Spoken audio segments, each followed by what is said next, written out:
It starts slow, too slow to notice. A street rises a few inches, a door frame tilts, the floor creaks differently. In the town of Pozzuoli, west of Naples, nothing looks wrong. Until everything does. The ground beneath their feet has been rising for 20 years by more than 3 feet, invisible, relentless. And now, the shaking is back. Windows rattle at night. Car alarms go off for no reason. This isn't a movie. This is real life. Life above one of Earth's largest active volcanoes, a supervolcano that last erupted in 1538. And it's moving again. For most of the 80,000 people living here, this volcano isn't scary. It's home. A place with markets and laughter, a place with beautiful sunsets over the sea. Fishermen leave for work at dawn, church bells ring, kids walk to school. An old man sweeps his doorstep. He waves to his neighbors. Everything looks normal. But lately, something has changed. Cracks have appeared, not just one or two, hundreds, in homes across the town. A hairline crack splits across a tiled wall. Then another, and another. People watch the news at night. Another earthquake shook Pozzuoli last night. They have a local word for it, bradisismo. It means the slow rise and fall of the ground. But behind that word lies a force few people understand. The numbers tell the story. In the last 20 years, the ground here has risen over 3 feet, more than any time since the 1980s. Back then, things got bad, really bad. 40,000 people had to leave their homes. They evacuated. Scientists said the danger had passed. They were wrong. Now the Earth is moving again, faster than before, and no one knows how much more it can take. The ground doesn't rise like a wave. It pushes up slowly, day by day, week by week, year by year. Streets that were flat are now tilted. Buildings that stood straight now lean. Doors that used to close don't anymore. And the people? They're watching, waiting, wondering. Some try to ignore it. Life goes on, they say. We've been through worse. Others can't sleep. They lie awake listening for the next tremor, for the next crack, for the warning that might come too late. Because here's the truth. This isn't just about a rising street. It's about living on top of a sleeping giant, a giant that's starting to wake up. Scientists have been measuring everything, the ground movement, the gas coming from the Earth, the small earthquakes that happen every day. Some days there are 5 shakes, some days there are 20. The instruments show the pressure building, like air filling a balloon. More and more, tighter and tighter. But when does it pop? That's the question no one can answer. The volcano sits beneath the town, not under a mountain somewhere far away, right under their homes, under the market, under the school, under the church. 80,000 people live here, going to work, raising families, living their lives, on top of a ticking clock. The last time this volcano erupted was almost 500 years ago. That's a long time, long enough that people forgot to be scared, long enough that they built a city, long enough that it became home. But the Earth remembers, and now it's sending signals. The ground is rising, the shaking is getting stronger, the cracks are spreading, something is happening down below, something that can't be seen. Only measured, only felt, only feared, and the people of Pozzuoli are starting to realize something. The quiet days might be ending, the waiting might be over, the volcano might be waking up, not with a bang, but with a slow, grinding push, one that's been building for 2 decades, one that's getting stronger every year, one that no one can stop. They can only watch and hope they have enough time. Meet Lucia. She's 38 years old. She hangs laundry in her backyard. Suddenly the ground shakes. Not much, but enough. Lucia has lived here her whole life. She remembers 1984. She was just a kid. The government told everyone to leave. 40,000 people packed up and left. Now she's a mother. She's raising 2 kids on the same street. Sometimes the bed moves at night. Not much, she says, but enough. The kids get scared. We keep a bag ready, just in case. Water, documents, flashlight, medicine. But where would we go? Nobody knows. Every family here has a bag. Everyone is ready. But ready for what? That's the question that haunts them. The shopkeeper tapes his cracked windows. A teacher calms kids when the room shakes during class. An old man refuses to leave his house. I've survived everything else, he says. "I'll survive this too." For some people, leaving means losing everything: their home, their business, their memories. For others, staying feels like fighting back, like refusing to give up, like believing everything will be okay. Faith runs deep here. The church is always full. Candles flicker in the dim light. Priests remind people what the name means: Campi Flegrei, fiery fields. For hundreds of years, smoke has risen from the ground here. People say it's the earth breathing. They call it destiny. One priest says this: "We've always lived with the earth's breath. Maybe it's testing us, but faith doesn't stop the shaking. It doesn't close the cracks. It doesn't answer the big question when." Then came May 20th, 2024, the strongest earthquake in 40 years, 4.4 on the scale.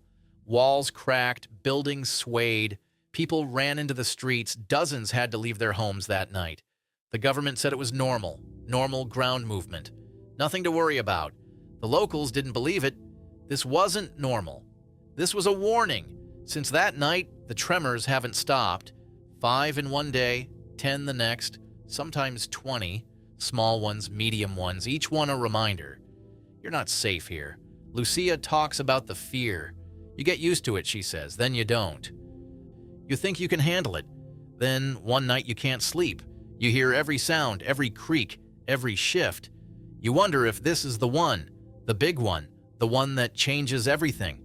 Other families feel the same way. A father keeps his car keys by the bed. A grandmother sleeps in her clothes. Just in case, always, just in case. The uncertainty is the worst part.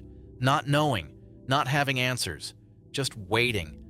The town square used to be full of people, friends meeting, kids playing, music on weekends. Now it's quieter. People hurry home.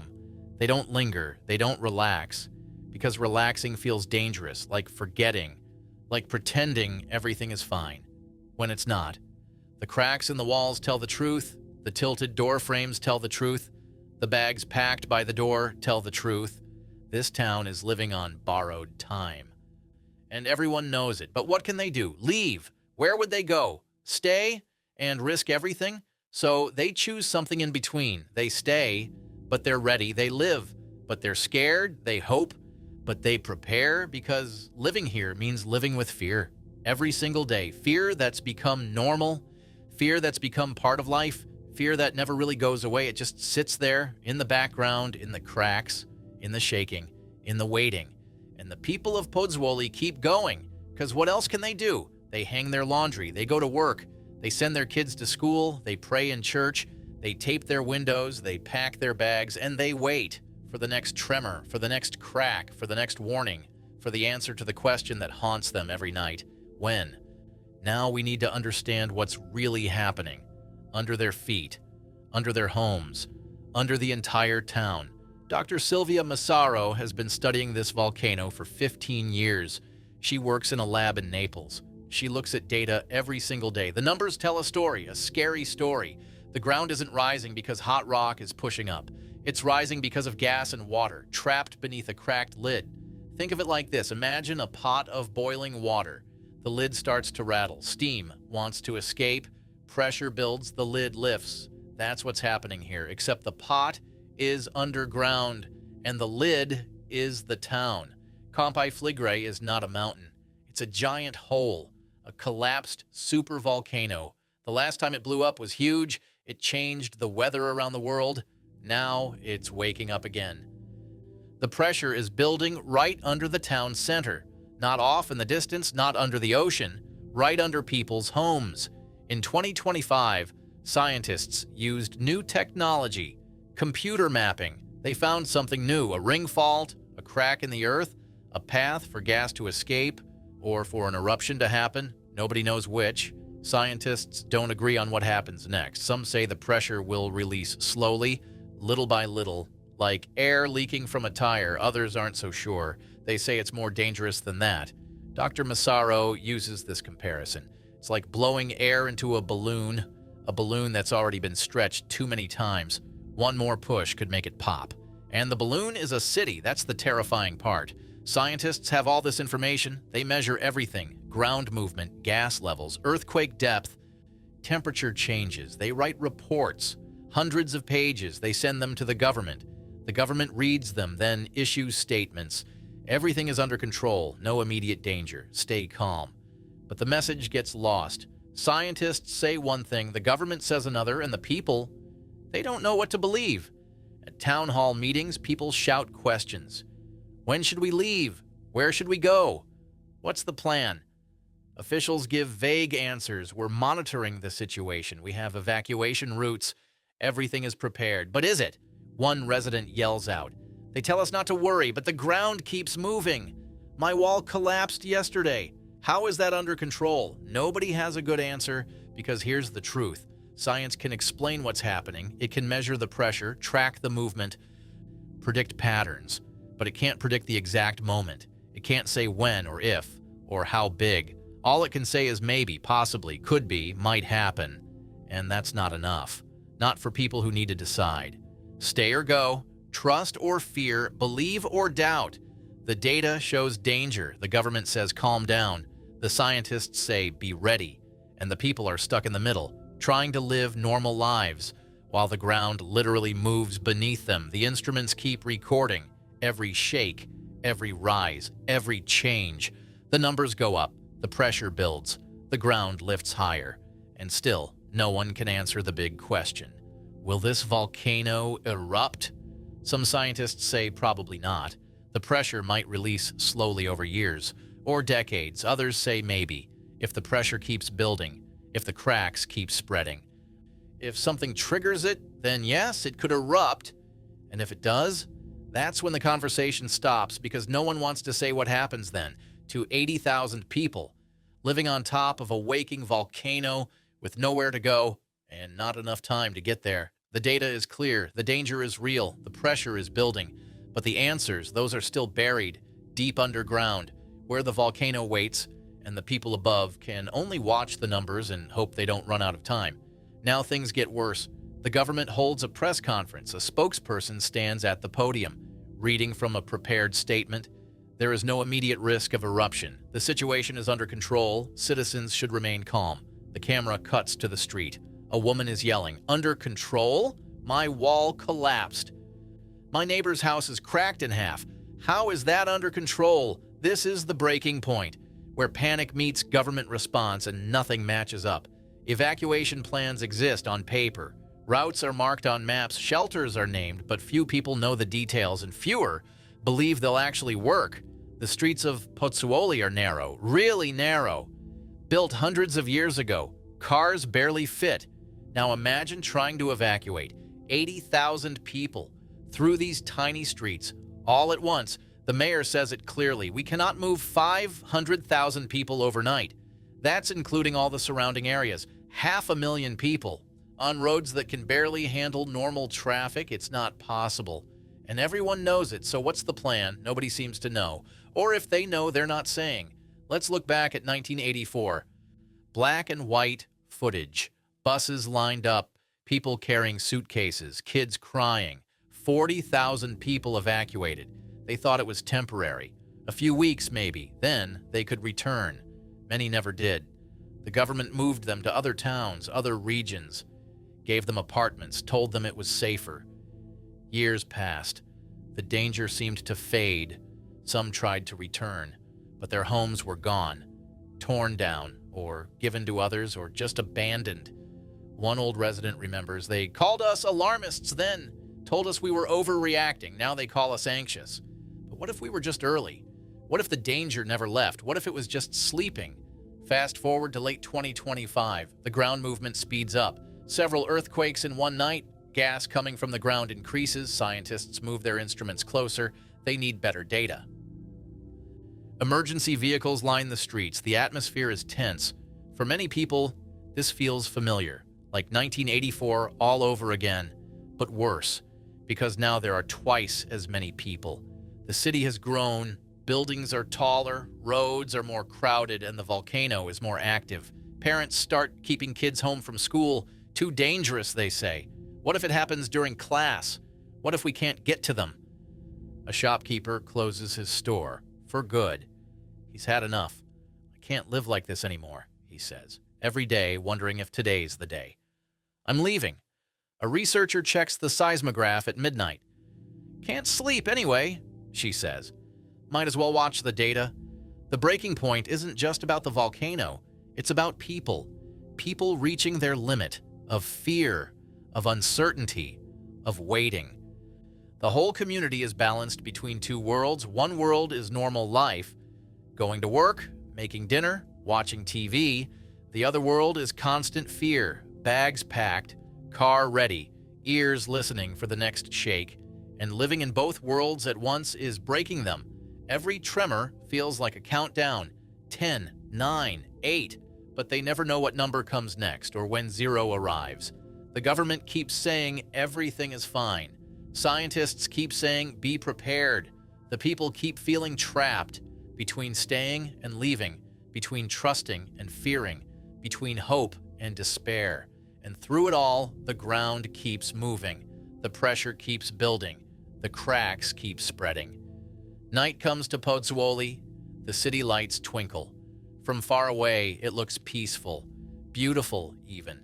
But up close, it's different. Windows are taped. Doors are propped open for quick escape.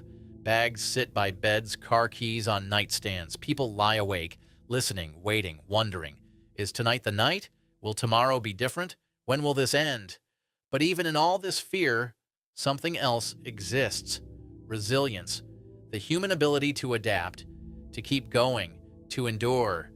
People still smile, still laugh, still hug their kids, still make plans for tomorrow, even though tomorrow is uncertain. Because what else can they do? Give up? Run forever? Live in fear until fear is all that's left? No, they choose to live, scared but living, worried but hoping, ready but staying. That's the human story here.